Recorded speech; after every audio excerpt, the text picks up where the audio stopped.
The following episode contains sensitive topic information that may not be appropriate for young listeners, as well as religious or other views that may not reflect those of the Sirens team. Hello, Sirens.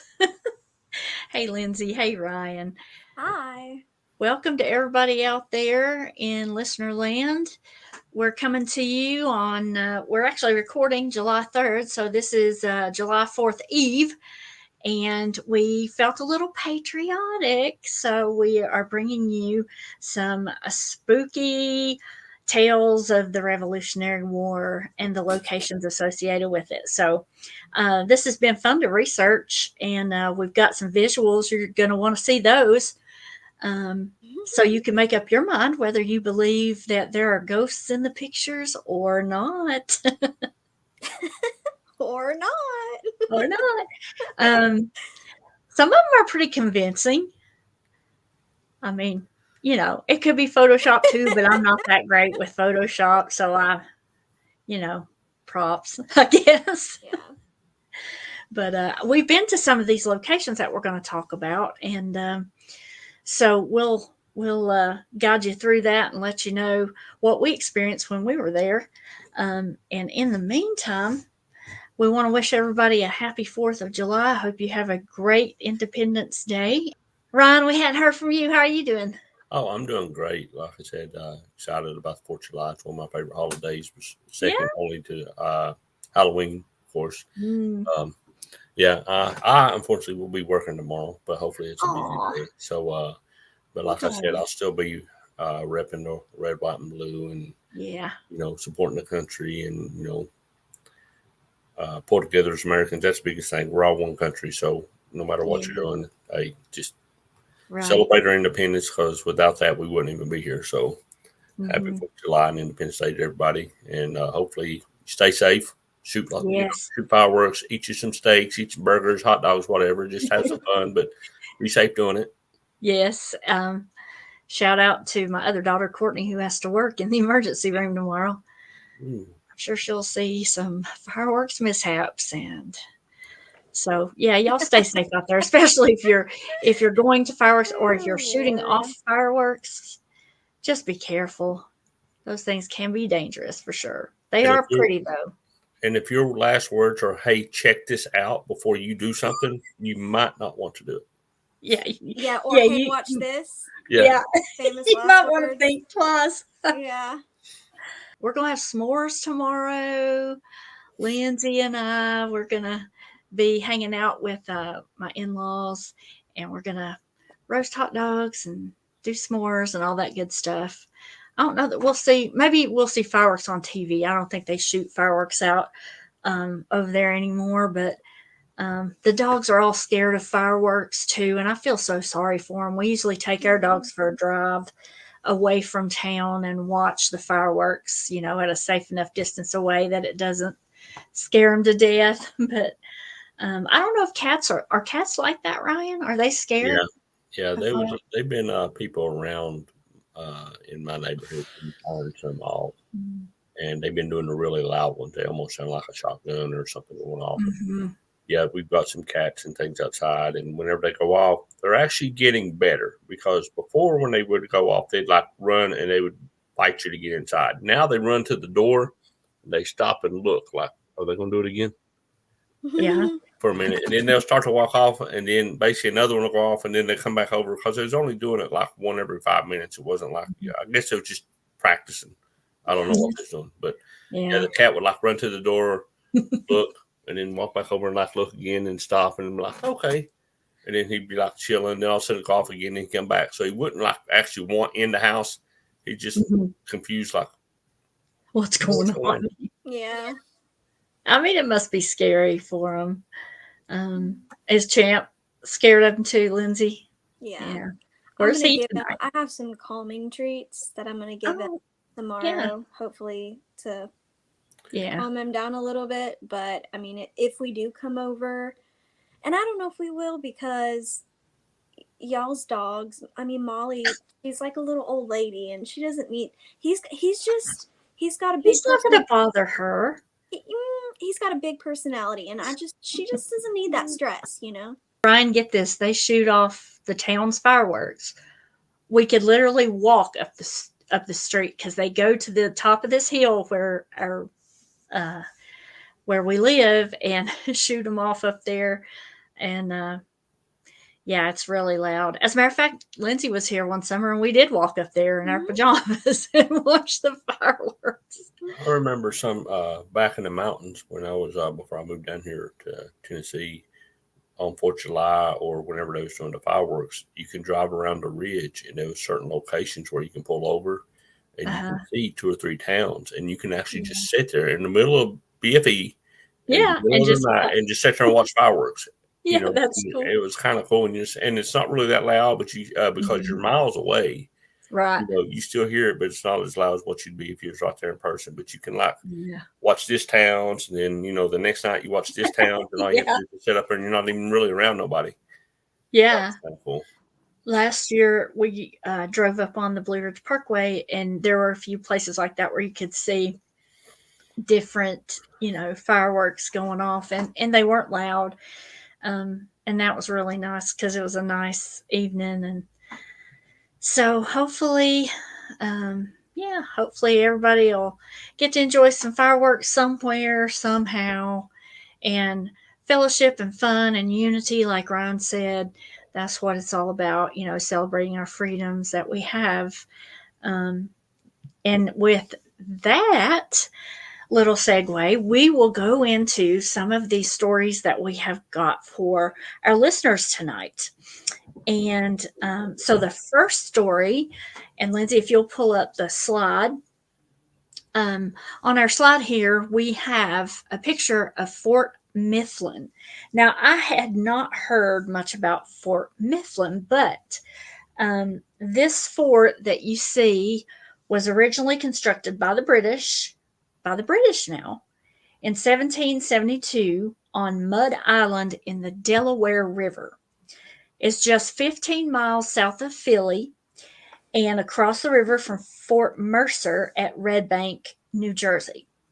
Well, once the war broke out, Patriot troops garrisoned the fort and renamed it after Philadelphia native and Quaker General Thomas Mifflin.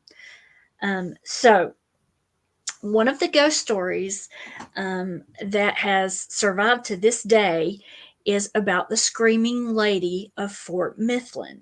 And of the many ghosts reported to have been seen and heard in the fort over the years, the Screaming Lady is, of course, the loudest. Ha, ha, ha. She's never been seen, but you can hear her wailing from the old officers' quarters, where she appears to be living out an eternity of regret. And we're going to get to why that is. So, armed with artillery, both forts, along with gunboats, were engineered to prevent the British ships from passing up the river from Delaware Bay to Philadelphia when the war broke out.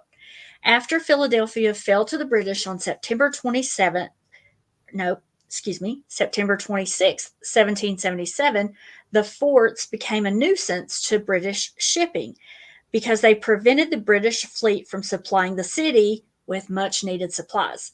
For the British, their capture became a priority. It was number one priority to capture these forts. And what befell the brave colonial defenders became the greatest bombardment to take place on American soil. Tens of thousands of rounds of cannon were fired upon the fort for several weeks. And you can see that the fort, it's not that huge, right? This is pretty small. Yeah, well, this is probably not all of it. This is an overhead shot, but it's probably maybe was a little bigger then. But for tens of thousands of rounds of cannon to be fired onto this fort, you can just imagine how the soldiers and people there were feeling. It says that some estimates put it as 1,000 rounds every 20 minutes during the bombardment. The colonists held fast, but defeat was imminent. It came on November 16th, resulting in over 3/4 of the garrison perishing, while the rest abandoned the smoking ruin. The fort was rebuilt 20 years later, and it served as a garrison in the War of 1812 and as a prison. It is believed that the sustained and extreme violence of the bombardment, along with the fort's use as a prison that lasted for decades, is ripe for paranormal activities. Legend has named the Screaming Lady's tortured soul. She is Elizabeth Pratt, an 18th century neighbor of the region whose daughter had a relationship with an officer. Elizabeth renounced and threw out her daughter for having this relationship. And then, after that happened, her daughter died shortly after that from dysentery. Consumed with grief and guilt at consigning her daughter to this fate, the story goes that Elizabeth took her own life. In the dank confines and drafty corridors, Elizabeth will release a sudden blood-curdling scream, thus solidifying the tale of the shrieking woman. And she's not the only spectral sound to be heard at the fort. Near the blacksmith shop, you can sometimes hear the rhythmic clash of hammers against anvil, only to be silenced when people come by to peer into the empty but slightly echoing room. Now, we have a picture on the next slide. Someone took this picture inside Fort Mifflin, inside one of the buildings there, and you see who took the photo, someone named Gail Nidros. And the question with the photo was, is this the Screaming Lady? I couldn't find if the person who took the picture heard any, wailing or screaming and then went into the building to take the picture. But when he or she took the picture, this wasn't like, they didn't see this. They were just taking a picture, just taking a picture of the inside of the building, and then later looked at the picture, and it kind of does look like a human-shaped mist or something, and there's some weird things going on. But we'll let our viewers and listeners make up their own mind. I thought that was a kind of a neat picture and a neat story. So if you ever go to Fort Mifflin, just be really quiet and see if you can hear the Screaming Lady. I don't think I would want to, but you may want to. All right, let's go to the next slide. All right, now we're going from Delaware to Boston. And in Boston, there's a cemetery. It's called Copp's Hill Cemetery now, but it used to be called Copp's Hill Burying Ground, and it's in the North End. And last August, we were in Boston for about 4 or 5 days, and we had a chance to go to this renowned cemetery during the day and then again at night. And I'll show you in a few minutes some pictures we took in the cemetery at night. But during the day, we went on a history tour, and you would not believe some of how old some of these markers are.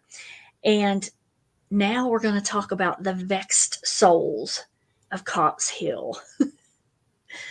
So I told you that there's some famous people buried here. One or three of those people, you may recognize the name Cotton Mather. Does anybody recognize that name? Yeah. Puritan minister during the Salem witch trials, because this is not too far from Salem, Massachusetts, right? So he and his brothers, I think he had 2 brothers that are all buried there, and other family members are buried there, and many, many more. You could spend all day walking around and looking at the headstones and markers. It's amazing that some of them are still standing. But this cemetery is called the granddaddy of paranormal activity as far as cemeteries go. Where ghoulish arms burst through the soil and stiff-legged zombies strut their stuff. And what better burial ground to immerse yourself in spooky encounters than a cemetery where the residents have been thoroughly pissed off. So Copp's Hill, Boston, is the second oldest cemetery in this revolutionary hotbed we're talking about. Since 1659, named after a true alliteration, Cop the Cobbler. Okay, I guess it's named after him. And it's on a hill in what's now the historic end of Boston. Though over time it says it's been leveled by 7 feet. And it's bordered by Hull Street, Charter Street, and Snow Hill Street. So if you're in the Boston area or you live in Massachusetts, go check out this cemetery. And here's the story. After the ruffians and rabble chased and hemmed in the British on the Boston Peninsula, passionate patriots compounded British misery by cutting off foraging parties that were desperate for food and supplies. After a nasty affair on Noodle and Hogs Island, in which British livestock were killed or driven off, the British commanding general Thomas Gage and most of his army were bent out of shape, enraged. The general decided to construct a battery at Boston's north end on a hill that overlooked the rebel positions across the river, one that happened to be laced with numerous tombstones. After the metal behemoths were hauled to the summit and the battery was constructed, offending the nocturnal residents who lingered 6 feet under, because there was that graveyard was there already, a graveyard was there already. Matters grew worse. The British gunners and troops stationed among the 24-pounders saw among the cluster of tombstones a means to take out their pent-up frustrations and no doubt to stave off boredom. With little or no regard to the poor souls encased in their eternal slumber, the British leveled muskets and blasted away, practicing their marksmanship by turning the headstones into Swiss cheese. Most likely preceded by a generous draught of rum and ale, to be followed by loud jeering and oaths hurled toward the pesky patriots. One headstone in particular received the most punishment. It was that of Captain Daniel Malcolm. He was a smuggler and British agitator who once rallied over 400 men and boys to prevent the British from confiscating his contraband wine.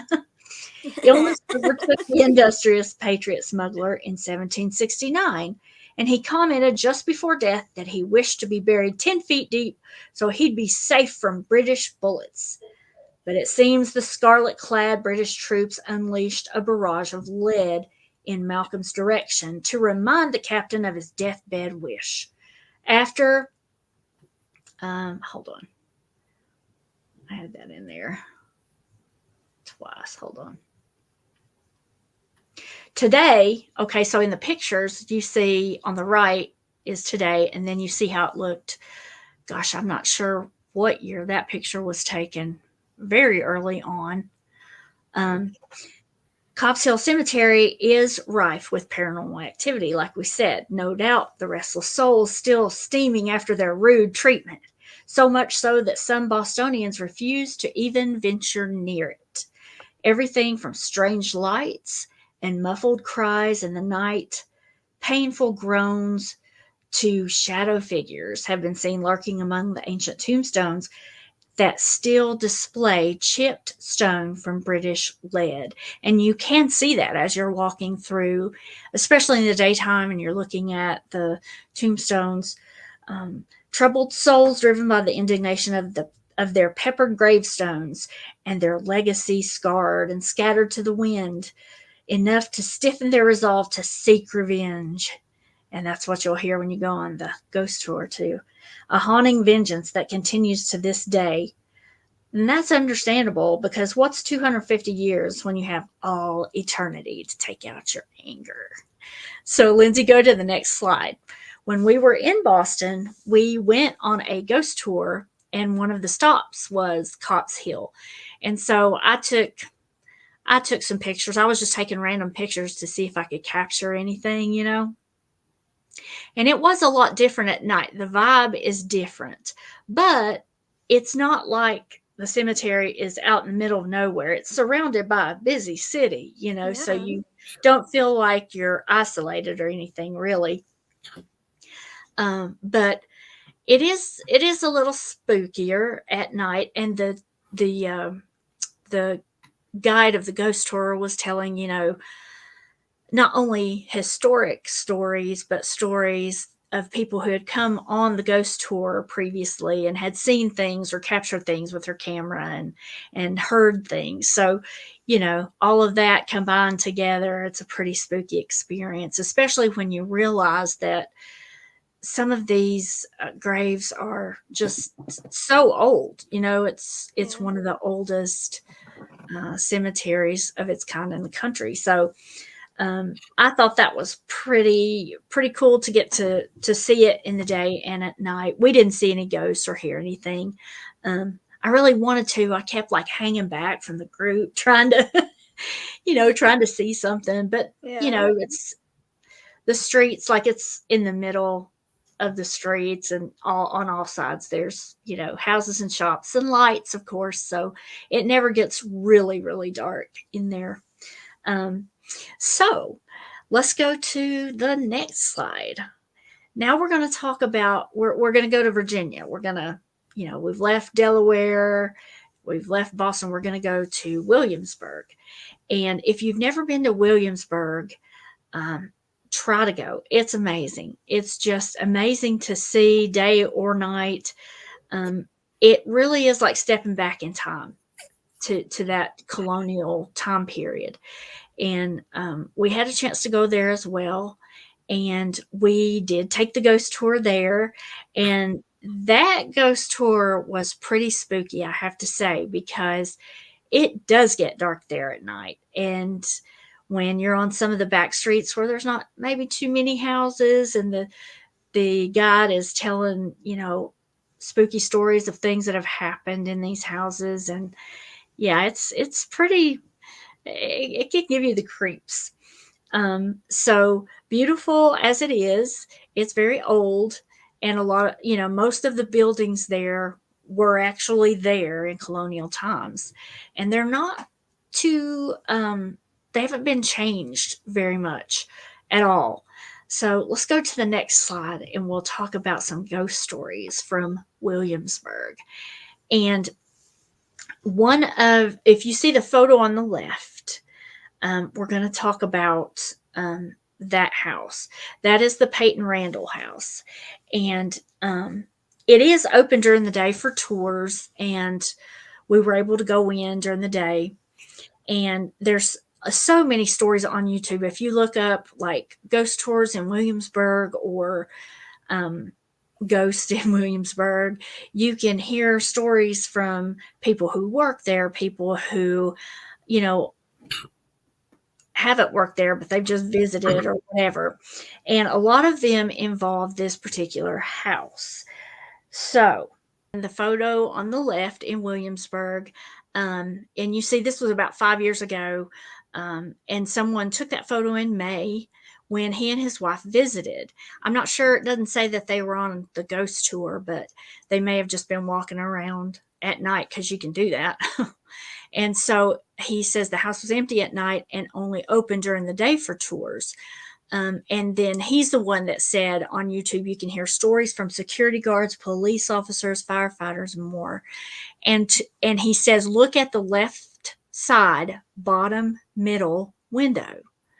Okay, so the house is supposed to be empty, but he says that you can see the shape of kind of like a person, I guess, and maybe even like an orb of light in that window. And you can, but I'm not sure if it's light reflecting from outside onto the glass. I don't really know. But anyway, he put that picture up there. Now, on the right-hand side, you'll see another picture that was taken at Jones Cemetery, okay, in Williamsburg. In 2011. So Mike Krause took this photo of what appears to be the ghost of Emma Jones in the Jones Cemetery And it says, he snapped it when his 9-year-old son pointed out the ghost rising from the grave. So his son was like, hey, Dad, look, what's that? It does look really spooky. But it says the grave is that of Emma Jones. Emma's ghost has been haunting the graveyard for decades. She likes for visitors to stop by, and she's said to especially like to give kisses to boys. So maybe she saw this little boy coming through, and she's like, hey, I want to get up and check this out. So he put that online, and I found that. So let's move. Oh, and by the way, this is on the website williamsburgprivatetours.com. So you can find all kinds of great stuff like this if you want to do a deep dive into hauntings at Williamsburg. So I don't know. What do you guys think about that picture on the right? You think it's just like, if it's mist, if it's just like fog or whatever, if there's no fog, like anywhere else look around. Like just steam. You know what I mean? Like that comes up from the ground sometimes, like in the grass when it's really like humid. To me, that's what it looks like. I mean, it's easy to see a figure in there for sure, but the one on the other side, it does look like somebody standing in the window, like with their hands on their hips. Oh yeah, that's what I'm seeing. Yeah, it's weird. And like I said, with that scenario, with the little boy being, saying, hey, Dad, check that out. What is that? You'd really have to know the surrounding. If it was just like an isolated mist or something, or if it was like sporadic, some here, some there. But, if he saw it that way, then obviously he's like, hey, Dad, why's that over there? So it makes a good talking point. It does. It makes for a good story. And keep in mind, this is in November, and it gets pretty cold there in November. We were there in December, and it was really cold. And I can't remember. I don't think that graveyard was a stop on the ghost tour that we took, but maybe it was. Anyway, it was a lot of that ghost tour was a lot of fun too. It was creepy, but it was a lot of fun. Let's go to the next slide, Lindsay. This is where Ryan's going to take over and tell some stories. He found some pictures as well, and these are really interesting. So I'll turn over to you, Ryan. Yeah. I try to go on and try to find some different things, because not only are there cemeteries in certain locations, when you go there, most people stay at hotels or, some sort of Airbnb or whatever. So, and of course, people go on ghost tours because they're there to see ghosts. And I found a lot on Reddit, like under Reddit Ghost and things like that. So this one's off Reddit Ghost by user Rising Tide 84. It was submitted 3 years ago. And it says, my wife and I took this picture on a ghost tour in Williamsburg, Virginia in 2013. The story is about a woman that fell down her stairs after finding out that her husband was cheating on her at a ball. So obviously she found her husband cheating. She had a ball dress on, got upset, went take off running, and then of course she fell down the stairs and ended up ultimately, killing herself. And that's kind of what happened. But if you look on the left, it kind of shows the outline in the mist like on the previous one. But on the right, we zoomed in and, you kind of put a square around it. That does look like a figure of a lady in some sort of dress, and it does show like the arm sleeves and things like that. Yes. So it's really interesting. So that's one of them you're like, hey, it doesn't look like, like just a faint mist like the other picture, which could be legit as well. This actually looks like a figure. So I was like, hey, that's pretty cool. Do you see it's almost like you can see those long gloves they used to wear? Yeah. That is so wild. Yeah. Is that the same house that was in the other picture? Lindsay, go back to. That's the same house, isn't it? Similar. It looks like it, but maybe not. Look a little different, but it's very similar. Yes. Yeah, I thought maybe it was the same one. Ooh. But yeah, that's interesting. I thought that was cool because when I zoomed in on it, like everybody else, you're like zooming in, like, hey, is that really something? I was like, hey, that kind of looks legit. So I don't know. So I thought that'd be interesting to show the readers. And if you're not watching on YouTube or anything like that, make sure you guys check out to where you can actually see the visual effects and our slides and pictures and things. Yeah, this was really. Yeah, that was pretty interesting. And then the next one, we can go ahead and flip to the next one. And of course, this was on a ghost tour, and this is Williamsburg Ghost Tours. And, if you ever go to Williamsburg, you can call these folks. This is at the Steam Tunnel Whispers, and it's Heard Ghost Tour in Williamsburg. A very skeptical customer was walking over the steam tunnel grate after a ghost story on her ghost tour in Williamsburg, Virginia. That's when she heard a sinister laughter coming from underneath her as she walked over the grate. So I get it vibes, right? So she didn't ask if we heard that. And we responded no, because we didn't. And she began to tear up and tell us what had just happened. So she's walking over this grate, and then all of a sudden she hears this eerie laughter under her. So that would be kind of freaky. That is creepy. I guess that's the picture of the grate. Yes. On the ground or whatever. Yeah. It's like, oh yeah, watch, I'll show you. They're like, look at her. She don't think we're here. Bet. Right. Yeah. So like I said, that was interesting. And like I said, on these websites, whether it be Reddit or Williamsburg Ghost Tours or, whatever you look at, there's a lot of really good, interesting stories by actual people that go on these things, which is what I look for. So like I said, if you go, I think there's one more. Yeah, this one, this is on under Reddit Picks, and it's under by username Penguin and Turtle, spelled PANGWINANDTERTLE. Turtle. Penguin and Turtle. Yeah. Hey, that's a cool name. I don't know how you come up with it, but I would really like to hear the story, So they went on a ghost hunting tour in Williamsburg, Virginia, and actually caught a ghost in the bottom left corner of this picture on the tour. Now, you see a bunch of the houses, and it's really hard to see, but if you notice at the bottom, there's two street lights that are yellow. In between those, it does look like a figure standing over the back of a bench, which is we blew up, and it's at the top.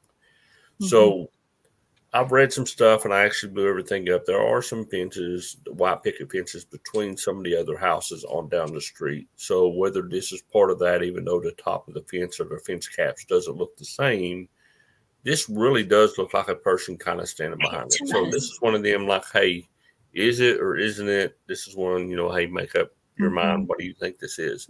But I thought that was really neat, because when you blow it up, it's like, that does look like a head and shoulders. And it kind of looks like he's got his arm on the back of the bench, just standing there. So it's really interesting.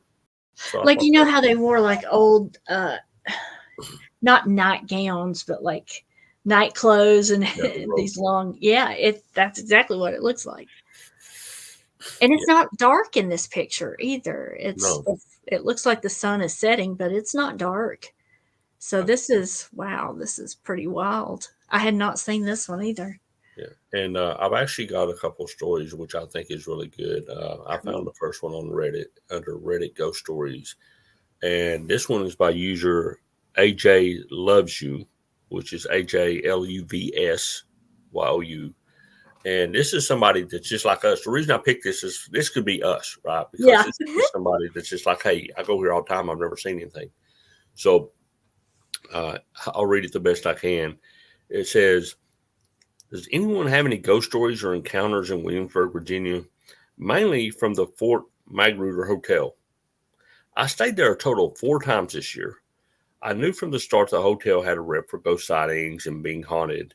And each time I stayed there, I wanted to see something, but never encountered anything but a creepy feeling walking the long halls. And we've all been there, right? We all go somewhere looking for them, and like, oh man, I've been there like 4 times. Why's everybody getting to see this stuff? Well, it gets kind of cool. So this last time when I actually wasn't thinking about seeing or encountering anything, and I realized at 2:30 a.m. in that room that we had checked into room 442, it already had a guest in it. What? So when I got into the room, it was an unusual type of cold. Like I start shaking when I get a little cold, and this room was like an ice block. But I wasn't shaking because of the coldness. I just felt unusual. And so she was cold, but that's why she wasn't shaking, because of that. There was a coldness, and there was something there that was making her shake, right? The presence, the vibe was weird. So let's get back here. So I turned the light on in the bathroom area, and it flickered on very creepily. So you're like in one of the movies, how it turns on, you hear the on, the light comes on. So that's kind of what's going on. And the room had 2 beds, one for me and one for my son. And the bed for my son was lumpy looking from the start, but I didn't really pay any mind. So we left the hotel and came back the same night. And we were just sitting around chilling, and I'm on the balcony smoking, and the balcony light was turned out. So I'm standing there, she's smoking a cigarette. There's no lights, and her son's in there playing around, laying on the bed. And the balcony was facing the courtyard, and was the most haunted part of the hotel. And at the time, I didn't know that. And I kept feeling like something was watching me, or that I would look up and something would be sitting there in the courtyard, but I never saw anything. And by this time, I get on my phone and start to Google the hotel. So she's like, okay, what's going on here? So she wanted to see something, but now she's starting to freak out. So I start reading some ghost stories, and I go back inside and read the comment that mentioned having 20 orbs in one photo, so that I thought it'd be a great idea to take some photos in the general area where the bed was, but I wasn't taking any pictures of the bed. I took 2 pics. My son had migrated to my bed hours ago, and just before I stepped out to smoke, I made a comment to him, why wasn't he on his bed? And I jumped and flopped across his bed in the back of my mind thought that I just jumped on a ghost. And that crossed my mind, and the bed was like a frozen feeling, and I got up and just kind of laughed. So she jumped on it, and she felt like she jumped on something. Like a person, a shape or something. Yeah. So I get this like frozen feeling, and I got up and just kind of laughed off the thought. She's like, she's been reading ghost stories. She's in her thoughts. She's like, this ain't happening. Well, after taking those 2 pics, I didn't see any orbs, but the part of the pic that the bed was in looked so wrinkled, like it didn't look like it wrinkled in real life, but the photo looked like the bed was. So she looked at the photo and it wasn't wrinkled, but when she looked at the bed, it was all like, well, actually, the photo looked wrinkled up like something was on it, but when she looked at the bed, she couldn't see it. It looked regular. Ah. So it made me take a closer look at the bed, and I realized that I could see the print of 2 legs.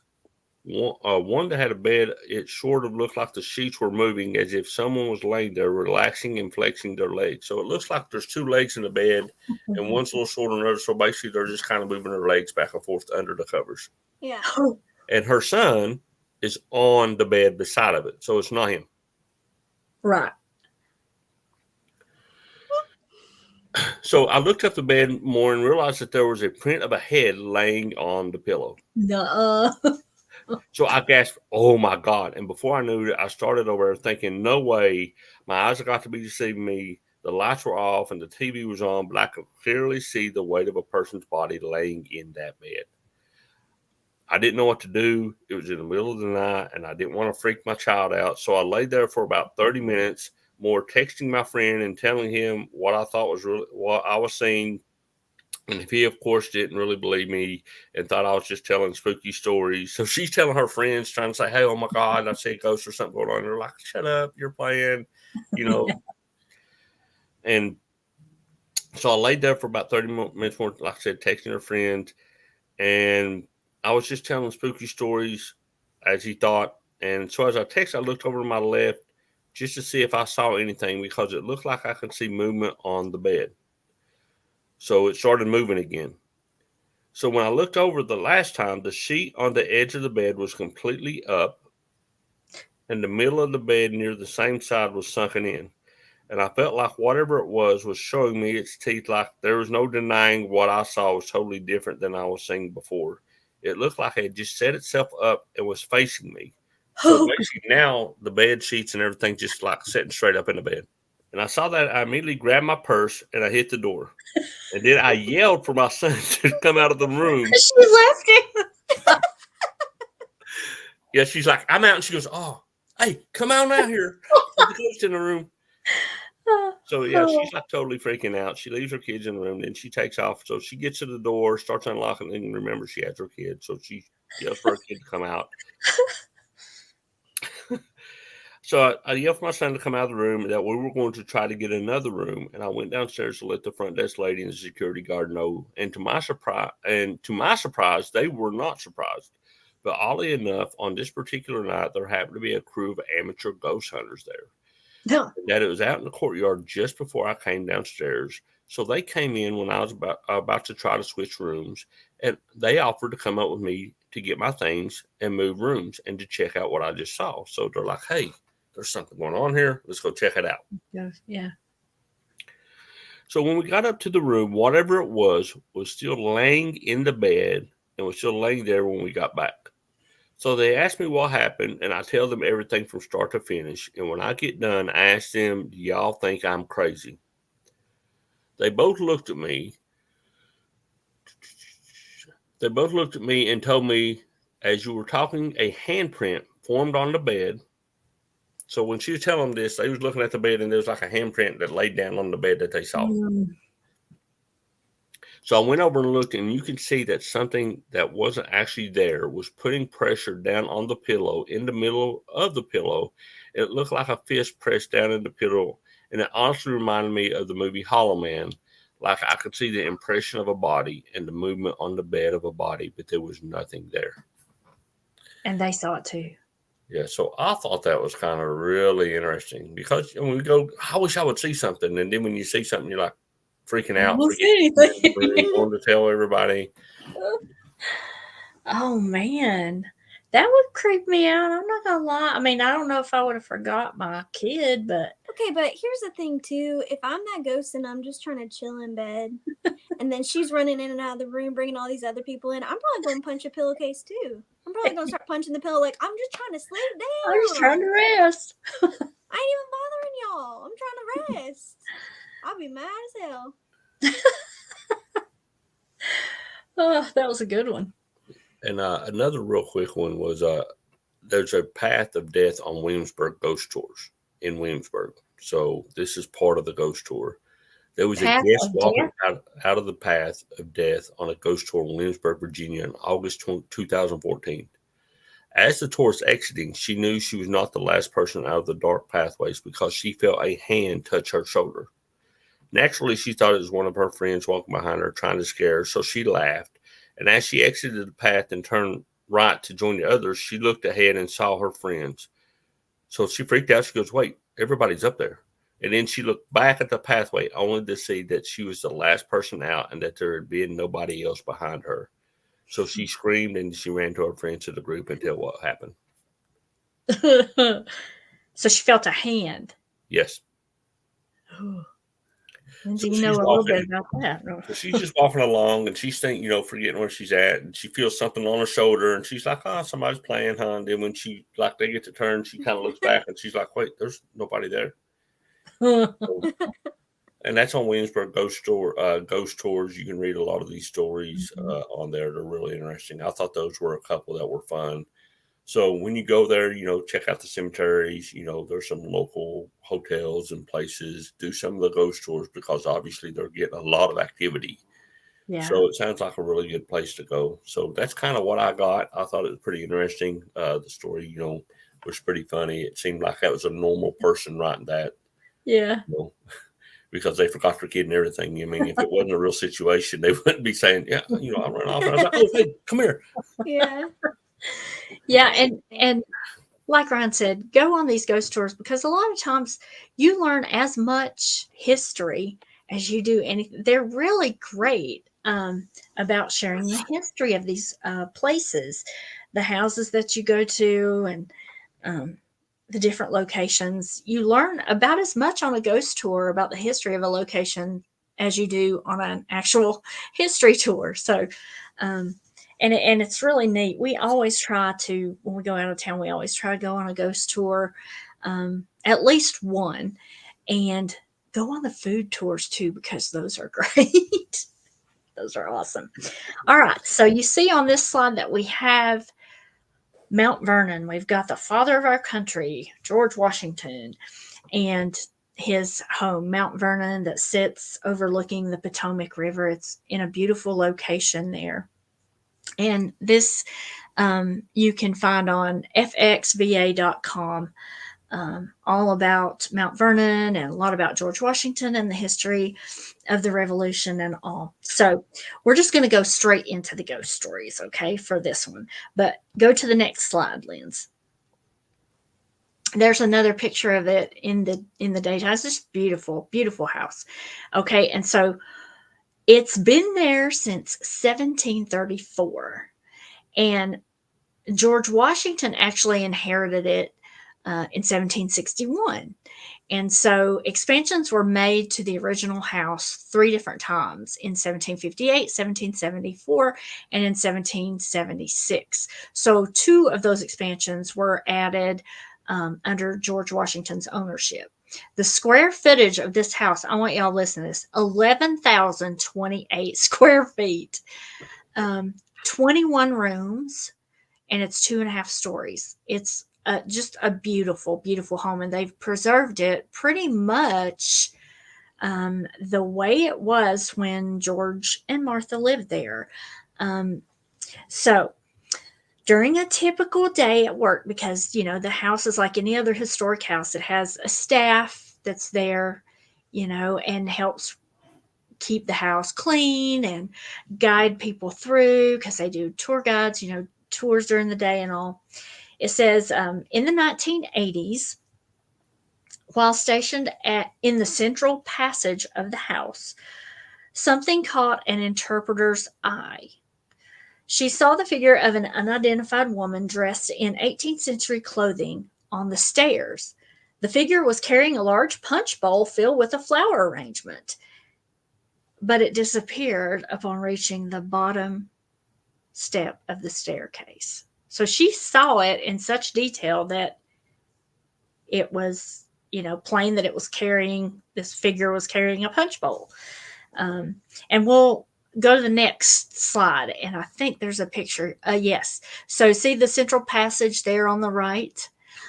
For some reason, that has been a hub of paranormal activity. Here's another experience from an interpreter working in the house.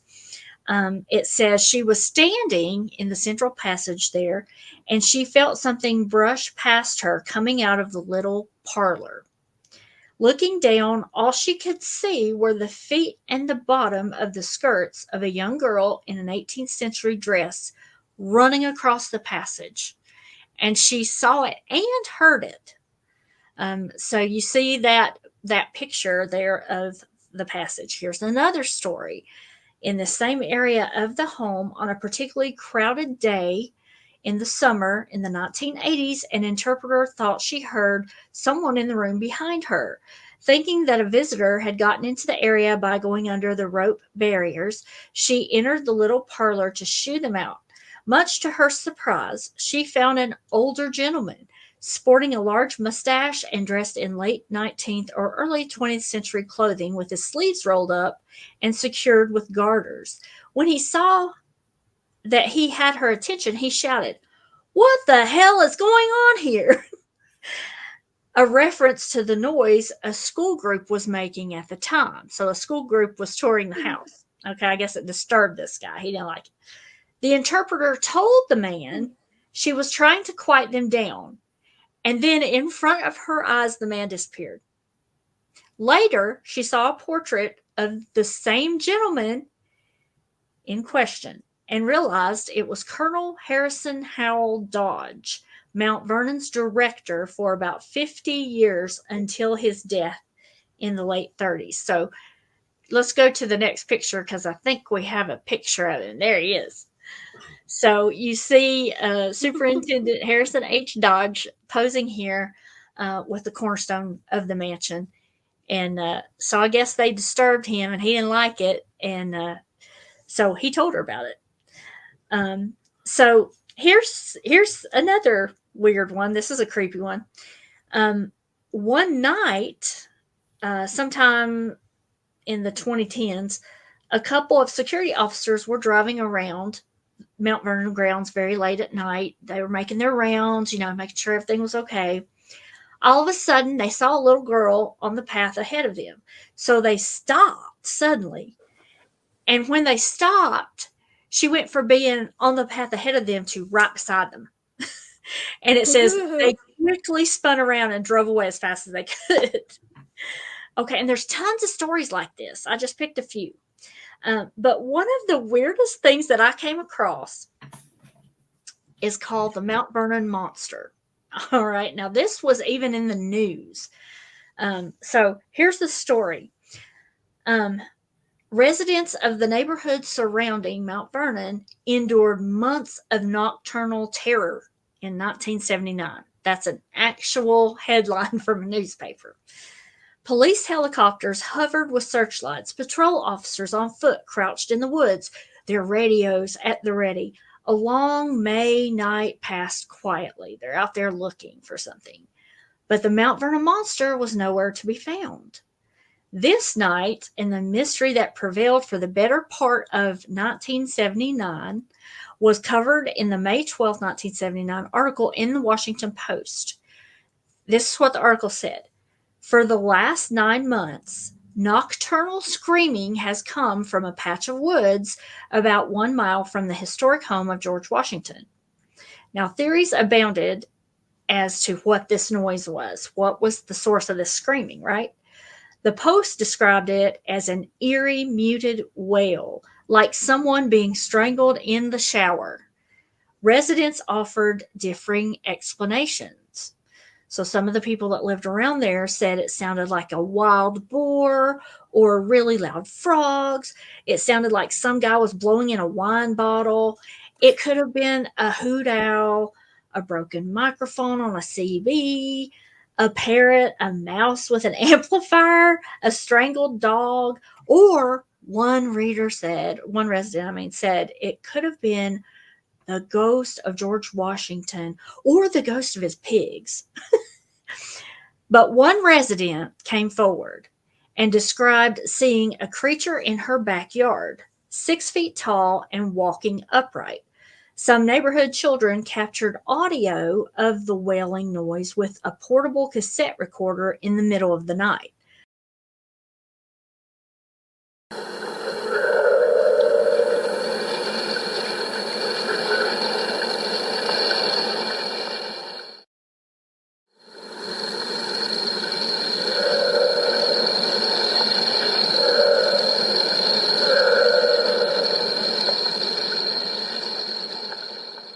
But despite all efforts, the Mount Vernon monster, as the mysterious creature came to be known, never revealed its secrets.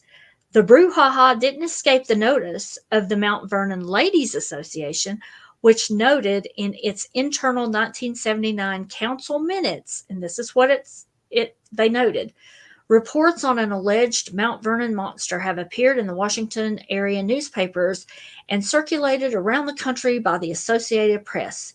No one has seen this monster, but various people, including some Mount Vernon employees, claim to have heard howls, screams, and shrieks from a wooded area within a mile of Mount Vernon. Now, this mystery was never solved. Okay. And there's a little YouTube blip about this that I'll share on our socials because I had never heard of this story, but evidently for 9 months, it made the news and different people, many people heard it and it got a write up in the newspaper, but they never found out what it was. So who knows? Could have been some kind of cryptid or whatever. There are a lot of wooded areas, on the property and around the property. So, I don't know. That's just some of the stories I found, which I thought were interesting because I've been to Mount Vernon too, and I'd never heard any ghost stories, about it while we were there or even after. They don't do ghost tours there? They may have. We did a historic tour, and they filmed some of one of the National Treasure movies there, and that was the big tour they were doing then, but we didn't stay. We weren't there at night, so we didn't go on a ghost tour. And I don't know, it's been a while, so I don't know if they were even if ghost tours were actually a thing like they are today. But anyway, I bet they do one now. Honestly, I'm going to look that up. They should. They really should. Evidently, they have a lot of activity there. But if you ever get a chance to go, maybe ask some of the guides about what they've seen because they'll pretty much tell you, if you're somewhere and you're on a ghost tour. They've got their own stories, the guides and interpreters do. So it's interesting. I like history and I like ghosts, so this was right up my alley. And we thought, hey, we'll give listeners something a little patriotic, a little spooky with their celebration. So what have we got in store for the next weeks? Okay, first of all, on July 27th, this team is going to be at the Nickerson Sneed House with the Southern Research Society.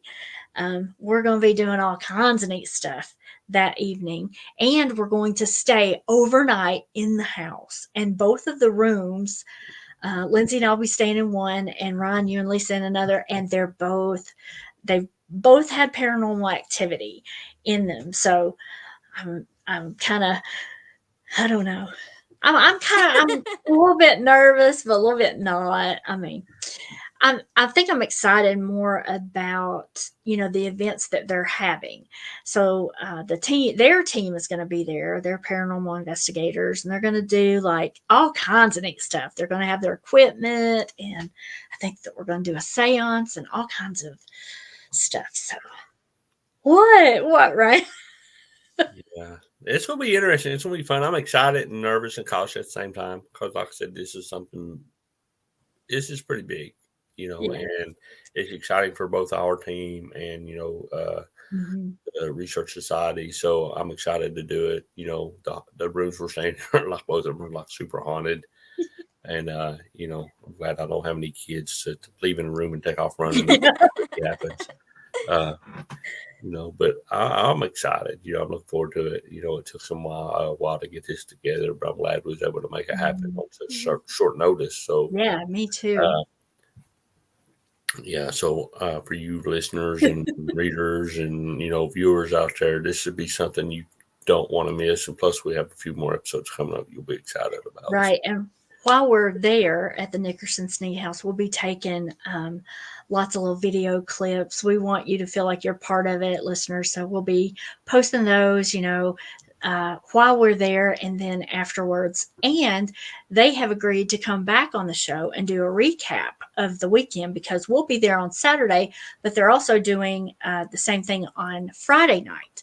So they're going to come on, do a recap of the weekend and let us in on any behind the scenes cool stuff, spooky stuff. And we may even have some spooky stuff too. So we've got a few weeks before then. So we'll have a couple of other episodes that we'll be bringing to you. So watch our socials. And we may even go live while we're at the Nickerson Sneed House. That would be really cool. I think their team wouldn't mind that. Of course we will ask permission, but that'd be really cool if we could do that. Because I don't think we've ever done a live episode. Like I said, if we can do something like that, and let the viewers actually feel like they're part of the investigation, who knows? They can actually say, hey, something just moved behind you, or and ask questions. It's really cool to have some user interaction on that. So yes, I'm pretty sure, knowing the Research Society, I think they'd be really cool with it. I don't know if they've done anything like that before, but I think it would be neat, and it's something that we can both use on each of our social platforms. And and then plus you guys out there, y'all finally get to interact with us live. Yes. So another thing, ask questions and, we can try to get some ghosts not really riled up for you guys, but who knows, there may be some activity. Yeah, we can even get your sister maybe to send in some questions and go be part of it. We love her. She doesn't share our love of the supernatural. I'll say that much. I think my favorite episode, if we can get it worked out, is some of the future haunted dolls and some things like that. I think that would probably be her most favorite episodes because she really loves those type of things. And oh, if she's listening, she's gonna get you.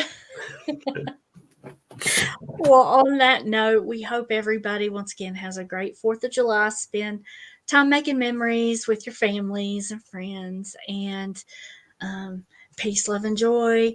And as always, we are going to try to get this Stay Spooky in sync. We never do it, but let's try to do it. Let's count to 3 and just do it. Okay. 1, 2, 3. Stay spooky. Bye, y'all.